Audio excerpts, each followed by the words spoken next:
জামাত ইসলামীর মনোনীত দাড়িপাল্লা মার্কার প্রার্থী অ্যাডভোকেট গাজী এনামুল হকের পক্ষে রাজগঞ্জে গণসংযোগ ও লিফলেট বিতরণ।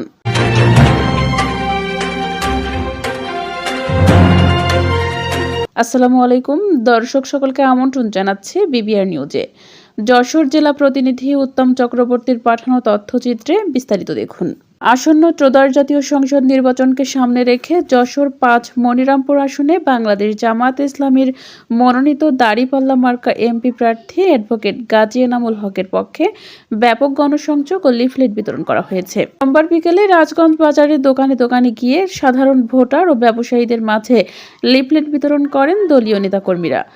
এ সময় প্রার্থীর পক্ষে ব্যাপক সাড়া লক্ষ্য করা যায় এবং মানুষের উপস্থিতিতে বাজার এলাকায় প্রাণচাঞ্চল্য সৃষ্টি হয়। ঝাপা ইউনিয়ন জামাত ইসলামীর উদ্যোগে আয়োজিত এই কর্মসূচিতে উপস্থিত ছিলেন ইউনিয়নের নায়েবে আমির মোহাম্মদ মকবুল হোসেন, সেক্রেটারি মাওলানা আয়ুব হোসেন, সাংগঠনিক সম্পাদক ইলিয়াস হোসেন সহ স্থানীয় নেতৃবৃন্দ।